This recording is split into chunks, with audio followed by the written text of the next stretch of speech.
السلام علیکم۔ ہم نے چیپٹر سٹارٹ کیا ہوا ہے انتظامی خانہ داری کا تعارف اور مقاصد۔ آج اس کا سیکنڈ پارٹ ہم سٹارٹ کرتے ہیں۔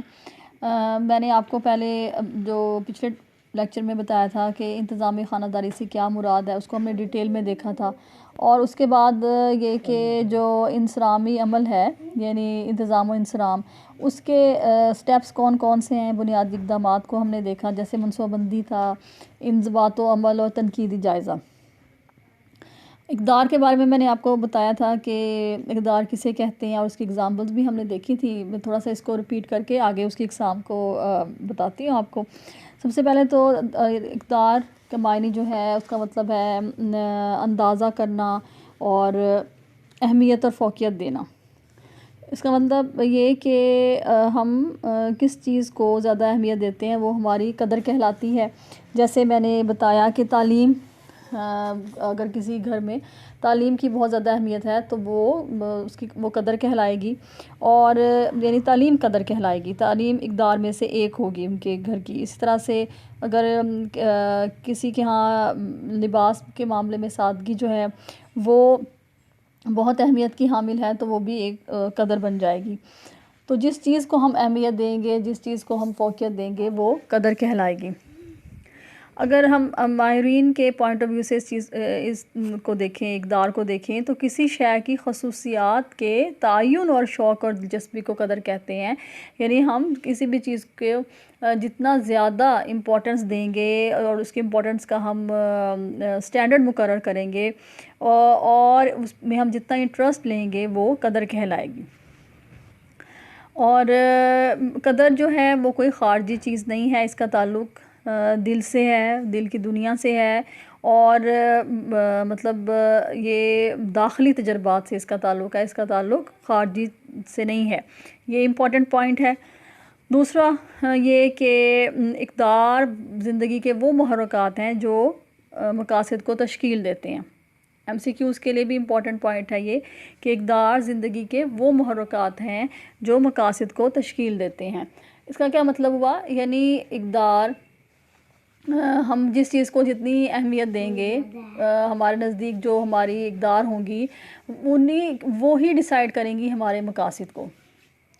جیسے تعلیم قدر ہے تو تعلیم سے ہم اپنا جو مقصد ہے وہ ڈیسائیڈ کریں گے، اس کو ایک ٹارگٹ ہم اپنا ڈیسائیڈ کریں گے، اور پھر ہم اس کو اچیو کرنے کی کوشش کریں گے ایک مقصد کو۔ کیسے؟ جیسے ہم اس کے لیے سخت محنت کریں گے، آپ کے پیرنٹس اس میں اپنا زیادہ تعلیم دینے کے لیے پیسہ انویسٹ کریں گے، تو وقت ہے، آپ کی منی ہے، آپ اپنی انرجی اس میں کریں گے، انرجی وہاں پہ اپنی لگائیں گے تاکہ زیادہ تعلیم حاصل کر سکیں۔ تو آپ کا آپ کی جو قدر تھی آپ کی فیملی کی، وہ آپ لوگوں کا ایک مقصد بن گیا، اور پھر مقصد زندگی بن گیا۔ تو اقدار جو ہے وہ زندگی کے وہ محرکات ہیں جو مقاصد کو تشکیل دیتے ہیں، اور ہم یہ نہیں کہہ سکتے کہ مقاصد اقدار کو تشکیل دیتے ہیں، بلکہ میں پھر ریپیٹ کروں گی، اقدار مقاصد کو تشکیل دیتے ہیں۔ اس کی اب ہم آگے دیکھ لیتے ہیں اقسام کے بارے میں۔ فرسٹ جو ہے ٹائپ اس کی وہ ہے بنیادی یا جبلتی اقدار، یعنی اس کا تعلق بھی آپ کی دل کی دنیا سے ہوگا، آپ کی خواہش سے ہوگا، یعنی نیچر سے ہے اس کا تعلق۔ ان اقدار کو ہم جو ہے وہ بنیادی طور پر جبلت اور رجحان کے زمرے میں ہم اس کو لیتے ہیں، یعنی ہماری پرائیورٹی کیا ہے، ہمارا جو ہے نیچر میں نیچر ہماری جو ہے وہ اس کا انٹرسٹ کدھر ہے۔ اور جیسے اب آپ یہ دیکھیں، ایک ایگزامپل سے آپ کو یہ سمجھاتی ہوں کہ اگر ہمیں آرٹ میں انٹرسٹ ہے تو یہ ہماری بنیادی جبلت ہے، یعنی یہ چیز ہماری نیچر میں ہے۔ اور اگر ہمیں خوبصورتی اچھی لگتی ہے، ہمیں نیچر کی چیزیں، پلانٹس ہو گئے، کوئی بھی سینس ہیں وہ اچھے لگتے ہیں، تو یہ چیز جو ہے یہ بنیادی اقدار کہلائیں گی، یعنی اس سے کا تعلق ہماری نیچر سے ہے، اس کا تعلق ہماری شوق، ہماری دلچسپی سے ہے، ہماری خواہشات سے ہے۔ اس میں اگزامپل جو ہیں وہ محبت، اشیاء کی تعریف، پھر خوشی، غمی کسی چیز پہ خوشی کا اظہار کرنا یا خوشی کو محسوس کرنا، اور کسی بھی بات پہ غم زدہ ہونا، یہ سب جبلتی اقدار ہیں. یعنی ہمارے نزدیک اگر ہمارے وطن سے محبت ہے تو، اور ہمارے دل میں اپنے دین کے لیے اچھے جذبات ہیں اور دین کو ہم فالو کرتے ہیں اور ہم خوبصورت چیزوں کو ایڈمائر کرتے ہیں، یہ سب کیا ہوگا؟ بنیادی اقدار کہلائیں گی جو ہماری دلچسپی، ہماری نیچر، ہماری خواہشات سے کلوز ہیں. دوسری جو ہیں وہ تعمیری یا مقاصدی اقدار ہیں. یعنی یہ ہم کسی نہ کسی مقصد کے لیے اپنا کوئی ٹارگٹ، اپنا کوئی گول جو ہے اس کو اچیو کرتے ہیں. یعنی ہم کوئی گول ڈیسائیڈ کرتے ہیں اور پھر ہم اس کے لیے ایفرٹ کرتے ہیں، اور یہ کسی مقصد کے تحت حاصل کی جاتی ہیں. کیونکہ مقاصدی اقدار لکھا ہوا بتایا ہے تو یہ مقصد کے لیے حاصل کی جاتی ہیں. اس میں اگزامپل جو ہیں وہ تکنیکی دلچسپی، یعنی آپ کو جو ٹیکنیکل انٹرسٹ ہیں، چیزوں کے بارے میں معلومات لینا اور ان میں ایکسپرٹ ہونا، اس کا آپ کو فائدہ کیا ہوگا کہ آپ جو بھی کوئی ہنر حاصل کریں گے اور اس کو حاصل کر کے آپ کوئی بھی جاب کر سکتے ہیں، آپ پیسہ جو ہے وہ لے سکتے ہیں، یعنی کچھ ارن کر سکتے ہیں. تو یہ تعمیری ہیں اقدار. کثیر پیداوار بھی جو ہے وہ بھی تعمیری اقدار میں آتی ہیں، اور صحت مند ماحول، مناسب تفریح، یہ چیزیں بھی. تو اسی طرح سے اگر ہم دیکھیں منصوبہ بندی، تنظیم، یہ اقدار جو ہیں یہ بھی گھریلو انتظام کے لیے امپورٹنٹ ہیں، اور یہ بھی ٹیکنیکل ہیں، تکنیکی قدریں ہیں، تو یہ بھی مقاصدی اقدار میں آئیں گی. ہم کوئی بھی ہنر، کوئی بھی آرٹ، کوئی بھی چیز جو ہے وہ کچھ ارن کرنے کے لیے، سورس آف انکم کے لیے کریں، یعنی اس کا کوئی ہمیں آؤٹ پٹ اس طرح سے ملے. یعنی ہم اپنے انٹرسٹ کے لیے نہیں، انٹرسٹ ایک اور بات ہے. انٹرسٹ جب ہوتا ہے ہمیں کسی چیز میں تو اس میں ہم یہ نہیں دیکھتے کہ ہمیں کچھ ارن ہوگا یا نہیں ہوگا. وہ بات کی بات ہے کہ ہم اس انٹرسٹ سے کچھ ارن کر لیں، وہ پھر ہماری دو قدریں ہو جائیں گی کہ ہمیں ایک چیز سے ہمیں دو فائدے مل رہے ہیں. لیکن یہ جو ہے یہ ٹوٹلی اس بیس پہ ہوتی ہے کہ ہمارا پوائنٹ آف ویو کچھ ارن کرنے کا ہوتا ہے، کچھ آؤٹ پٹ کا ہوتا ہے، کچھ لینے کا ہوتا ہے. ٹھیک ہے، تو آپ کو ان دونوں کی اگزامپلس، دونوں میں ڈفرینشیٹ کرنے کا پتہ ہونا چاہیے، کیونکہ یہ بھی ایم سی کیوز کا کویشچن ہو سکتا ہے کہ ان کی اگزامپلس دیں یا کوئی اگزامپل بیان کی گئی ہو اور آپ کو اس میں سے دیکھنا ہو کہ یہ کون سی قدر ہے. اقدار جو ہیں وہ ہماری زندگی کے لیے بہت ضروری ہیں.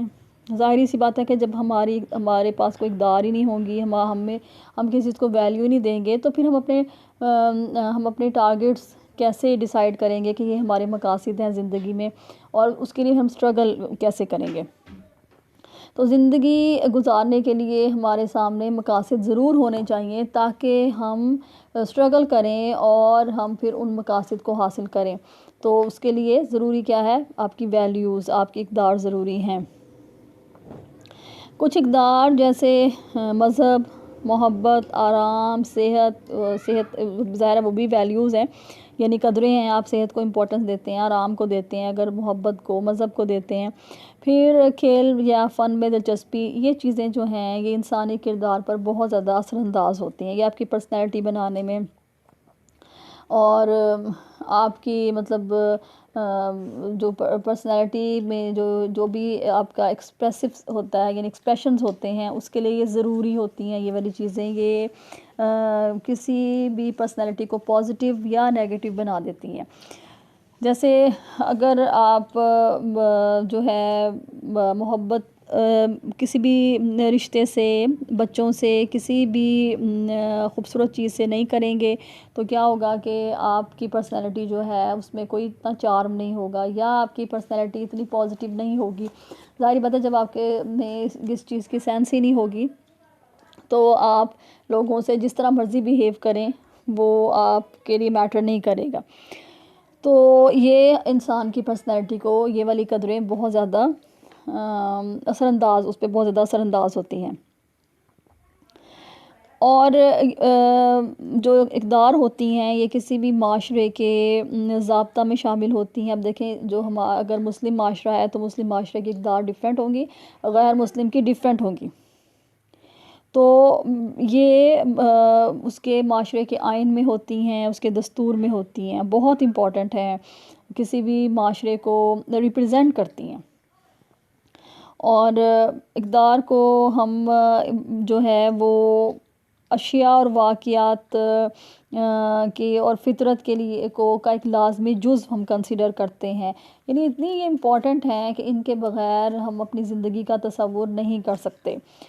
ٹھیک ہے. اب ظاہری بات ہے بنیادی اقدار تو بہت زیادہ امپورٹنٹ ہے، وہ تو آپ کے دل کی دنیا سے اس کا لنک ہوتا ہے. اور جو دوسری تعمیری اقدار ہیں وہ اس لیے امپورٹنٹ ہے کہ آپ کو اپنی زندگی گزارنے کے لیے، ارن کرنے کے لیے ضروری ہوتی ہیں. اچھا، اس میں اور چیز بھی میں آپ کو بتا دوں کہ کچھ ایسی چیزیں ہوتی ہیں، ایسی اقدار ہوتی ہیں جو آپ کے لیے بنیادی طور حیثیت رکھتی ہیں، مگر بنیادی اقدار تو ہوتی ہیں مگر وہ تعمیری بھی بن جاتی ہیں. ہم نے دیکھا کہ فن سے دلچسپی جو ہے وہ بنیادی قدر ہے. اب اگر کوئی آرٹسٹ جو ہے وہ اپنا کوئی شاہکار بناتا ہے فن کا، اپنے جس آرٹ میں بھی اس کو مہارت ہے، اس سے ریلیٹڈ کوئی بھی بناتا ہے چیز، پینٹنگ ہے، ڈرائنگ کر رہا ہے، کوئی بھی اسکلپچر کچھ بناتا ہے. اچھا، اب وہ اپنے سیٹسفیکشن کے لیے بناتا ہے. اگر اس پینٹنگ کو وہ سیل کر دیتا ہے تو وہ کیا بن جائے گا؟ تعمیری اقدار بن جائیں گی. یعنی ضروری نہیں ہے کہ ہر قدر صرف بنیادی ہو اور صرف تعمیری ہو. کوئی ایسا بھی ہو سکتا ہے کہ وہ بنیادی قدر تعمیری بھی ہو جائے. یعنی بنیادی اور جبلتی جو قدر ہے وہ تعمیری بھی ہو جائے اور آپ اس سے ارن بھی کر لیں، تو ایسا بھی ہو سکتا ہے. آگے ہے ہمارا مقاصد کے بارے میں کہ مقاصد جو ہیں ان سے کیا کیسے ہوتے ہیں اور ان کی جو اقسام ہیں وہ کون کون سی ہیں. تو اگر ہم کامیاب زندگی گزارنا چاہتے ہیں تو ہمیں اپنے مقاصد کا تعین اور اس کی درجہ بندی جو ہے وہ ضرور کرنی پڑتی ہے.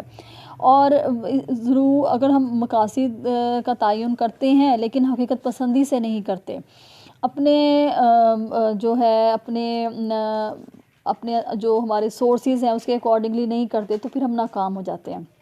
ہمیں بہت ریئلسٹک ہو کر مقاصد کا تعین کرنا ہوتا ہے اور ہماری پوری زندگی ان مقاصد کو پھر حاصل کرنے میں گزر جاتی ہے. کچھ مقاصد ایسے ہیں جو ان کا تعلق جو ہماری بنیادی ضروریات ہے اس سے ہے، جیسے کھانا پینا ہو گیا، اور ہم لباس کا استعمال کرتے ہیں اپنے آپ کو موسم کی شدت سے بچانے کے لیے. پھر ہمیں گھر کی ضرورت ہوتی ہے، دھوپ، بارش، آندھی، ان چیزوں سے بچنے کے لیے بھی اور حفاظت کے لیے بھی.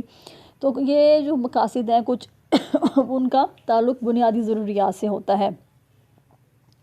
اور انسان جو ہے وہ اپنے شعور اور اپنے علم تجربات کی روشنی میں مقاصد کا تعین کرتے ہیں.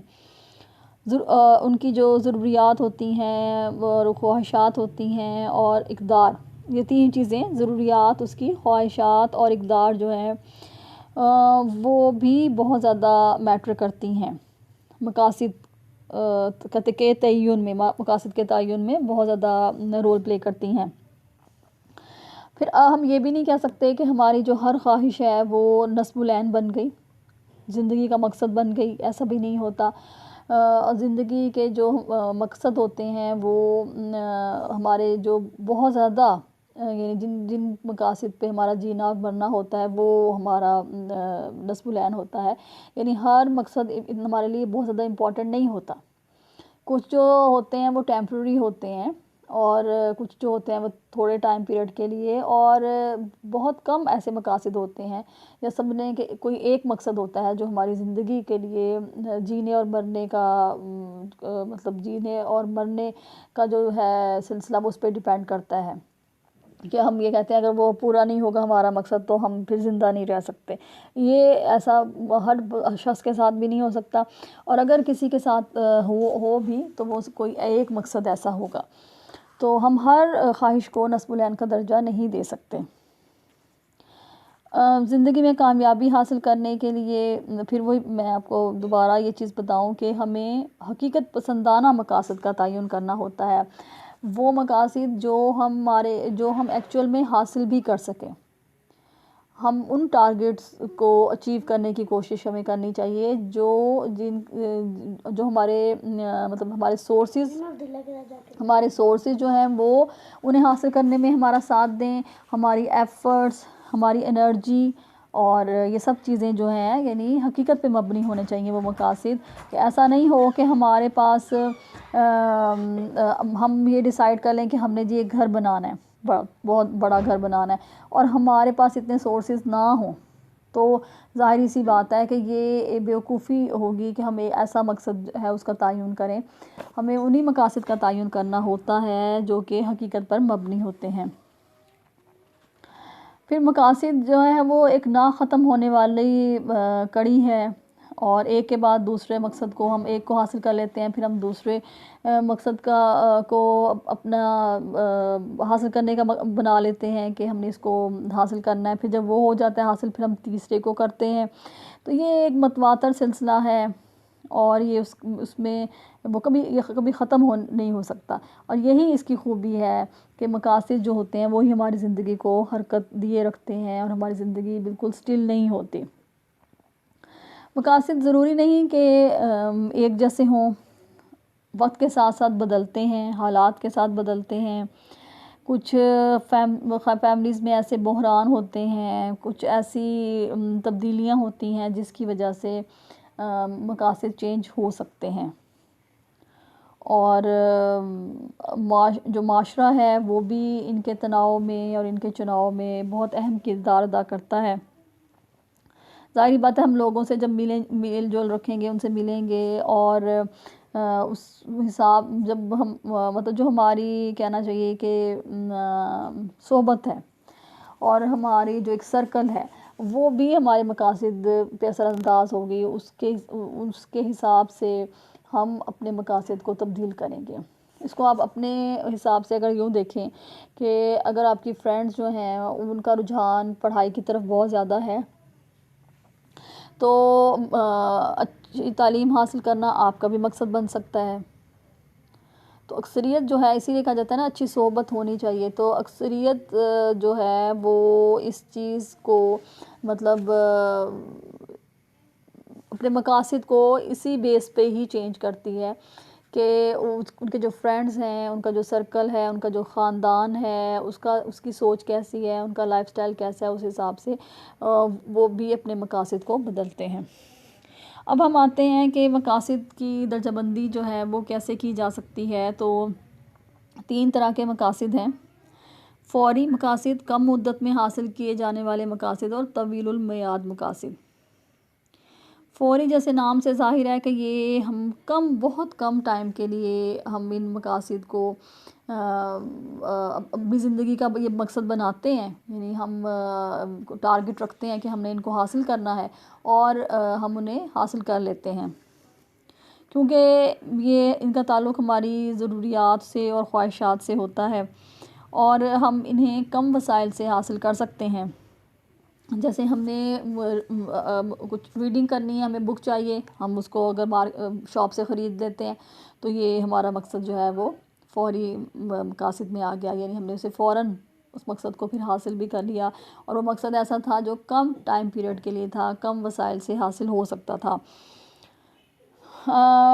چھٹی کا دن ہے تو افراد خانہ کے لیے کھانا بنانا، اور اپنے کسی ڈریس کو ٹھیک کرنا، کسی پرانے لباس کو ٹھیک کرنا، اس کو رینوویٹ کرنا، یہ سب جو ہیں یہ فوری مقاصد ہیں۔ اس کے علاوہ ہمیں پیسے چاہیے، ہم چیک لکھتے ہیں، چیک پہ سائن کرتے ہیں، اور وہ پیسے جو ہیں وہ ڈرا کرا لیتے ہیں بینک سے، تو یہ بھی فوری مقاصد میں سے ہے کہ جس کے لیے ہمیں بہت ٹائم نہیں چاہیے، اور جن کو حاصل کرنے کے لیے ہمیں بہت زیادہ انرجی نہیں چاہیے۔ دوسرے نمبر پہ ہے کم مدت میں حاصل کیے جانے والے مقاصد، جس کے لیے ہمیں جدوجہد تو کرنی پڑتی ہے، لیکن اس کے لیے ہمیں یہ نہیں کہ بہت بہت سال انتظار کرنا پڑتا ہے، 20 30 سال، ایسا نہیں ہے۔ ان کو حاصل کرنے کے لیے ہمیں چند سالوں کا بھی انتظار کرنا پڑ سکتا ہے. جیسے اگر آپ نے میڈیکل میں یا انجینئرنگ کالج میں داخلہ لینا ہے تو اس کے لیے آپ اسٹرگل کرتے ہیں. اور ظاہر ہے میٹرک میں اچھے نمبر لینا اور پھر ایف ایس سی میں اچھے نمبر لینا, انٹری ٹیسٹ پاس کرنا, تو اس میں بہت زیادہ ٹائم نہیں لگے گا, چند سال لگیں گے اور پھر آپ اپنا یہ ٹارگٹ جو ہے, اپنا یہ جو مقصد ہے وہ حاصل کر سکتے ہیں. تو یہ وہ والے مقاصد ہیں جن میں چند سال آپ کے استعمال ہوں گے, چند سال آپ کے اندر آپ ان مقاصد کو حاصل کر سکتے ہیں. 3rd نمبر پہ ہے طویل المیعاد مقاصد. جیسے نام سے بھی ظاہر ہے کہ اس کے لیے ہمیں کافی ٹائم انتظار کرنا پڑتا ہے. مثلاً اگر کسی کے پاس اتنا اس کے سورس آف انکم نہیں ہے, لیکن اس نے اپنا ایک بنایا ہوا ٹارگیٹ کہ میں نے ایک گھر بنانا ہے, اپنا گھر ذاتی, تو اس کے لیے وہ کئی سال سیونگ کرنا اور اس کے لیے زیادہ محنت کرنا اور پھر جا کے اس ٹارگیٹ کو حاصل کرنا, تو یہ طویل المیعاد مقاصد کی ایک ایگزامپل ہو سکتی ہے. پھر جس پیشے سے منسلک ہونا, اس میں ایکسپرٹ ہونا, اس کے لیے زیادہ ایجوکیشن لینا یا زیادہ مہارت اس میں حاصل کرنا, یہ بھی طویل المیعاد مقاصد کے اندر آتا ہے. طویل المیعاد مقاصد حاصل کرنے کے لیے ہمیں کم مدت والے مقاصد حاصل کرنے ہوتے ہیں. اور اس میں آپ یہ بھی دیکھ لیں کہ جیسے اگر میں نے بتایا ڈاکٹری کی تعلیم لینی ہے یا آگے مزید ڈاکٹریٹ وغیرہ کرنا ہے, تو وہ ایک شروع سے اگر آپ نے اپنا ٹارگٹ بنا لیا ہے تو کہ ہر کلاس میں ہم نے پوزیشن لینی ہے, اچھے نمبر لینے ہیں, یا کہنا چلیں CSS کی تیاری کرنی ہے, اس کے لیے بھی کئی سال اور شروع سے اپنے جو گریڈز ہیں ان کو اچھا رکھنا اور پھر بعد میں کامیابی لینا ہر کلاس میں, اور تب اپنے ٹارگٹ پہ پہنچنا, تو یہ بھی طویل المیعاد مقاصد میں شامل ہے. تو ایک اور بڑی اہم بات, جیسے میں نے بتایا کہ اقدار بیسک چیز ہیں, بیسک محرک ہیں, کس کے لیے؟ مقاصد کے لیے. مقاصد تشکیل نہیں ہو سکتے اقدار کے بغیر. جب تک ہم کسی چیز کو ویلیو نہیں دیں گے, اہمیت نہیں دیں گے, کوئی بھی چیز ہماری زندگی کا مقصد نہیں بن سکتی. دوسری اہم بات کہ جب تک ہم میں صلاحیتیں نہیں ہوں گی, انتظامی صلاحیتیں, انصرامی صلاحیتیں, اس وقت تک ہم مقاصد کو حاصل نہیں کر سکتے. یہ 2 پوائنٹ بہت امپورٹنٹ ہے, بیسک ہے, مقاصد سے ریلیٹڈ ہیں. اچھا, اس کو ہم کیسے سمجھیں؟ جیسے اگر میں نے آپ کو یاد ہوگا پچھلے لیکچر میں یہی بتایا تھا کہ آپ کے گھر میں ایک پارٹی ہے. اچھا, آپ کا مقصد یہ ہے کہ ہم نے وہ پارٹی کامیاب بنانی ہے, یعنی اچھی ہونی چاہیے وہ پارٹی. ویسے گیٹ ٹوگیدر بھی ہو سکتا ہے. اب اس مقصد کو حاصل کرنے کے لیے اب آپ کے وسائل بھی ظاہر ہے ضروری ہیں کہ پیسہ بھی ہو, آپ کے پاس مین پاور بھی ہو, انرجی, ٹائم بھی ہو, ٹھیک ہے, وہ سب ہو گیا. اصل چیز اس میں انتظام ہے, مینجمنٹ, انتظام و انصرام کی صلاحیتیں, یعنی آپ میں مینجمنٹ پروسیس ہونا جو ہے, مینجمنٹ کے گٹس ہونا ضروری ہیں. وہ کس طرح سے کہ جو ہیڈ ہوگا اس گھر کا, وہ اس کی اچھی مینجمنٹ تبھی ہوگی جب گھر کے ممبرس کی جو کوئی ڈیوٹیز دی جائیں گی وہ ان کی صلاحیتوں کے مطابق دی جائیں گی. اس پارٹی کو کامیاب بنانے کے لیے مثلاً کہ کون اچھی کوکنگ کر سکتا ہے, کون سیٹنگ اچھے طریقے سے کر سکتا ہے, صفائی کا انتظام, پھر سرونگ کس کے ذمہ ہے, یہ سب چیزیں. تو وہ جیسے کسی بھی ادارے کا ایک ہیڈ ہوتا ہے, اس پہ بہت ڈیپینڈ کرتا ہے کہ ادارہ وہ اچھا چلائے یا نہ چلائے. اگر اس میں انتظامی صلاحیتیں ہوں گی, ایڈمنسٹریٹو پاور ہو, وہ اس کی ایڈمنسٹریشن کی اس میں اندر یہ ٹیلنٹ ہوگا کہ اچھے طریقے سے وہ ایڈمنسٹریشن کر سکے, تو تبھی ادارہ جو ہے وہ اچھے طریقے سے چل سکتا ہے. سب کو ساتھ لے کے چلنا اور اپریشیٹ کرنا اور دوسروں کی صلاحیتوں کے مطابق ان سے کام لینا. تو اسی طرح سے مقاصد کے حصول کے لیے ہمیں جو ہے وہ اچھی انتظامی صلاحیتوں کا ہونا بھی ضروری ہے، ادروائز پھر یہ جتنی بھی ہم ایفرٹ کر لیں گے وہ ممکن نہیں ہوگا کہ ہم اپنے مقصد کو حاصل کر سکیں۔ انشاءاللہ تعالیٰ نیکسٹ لیکچر میں اگلا چیپٹر ہم کریں گے جو کہ آپ کا ہے وسائل و ذرائع کے بارے میں، انٹرسٹنگ بھی ہے لیکن کافی ڈیٹیل میں بھی ہے، اس کو ہم کریں گے۔ تو آج کے لیے اتنا ہی، السلام علیکم۔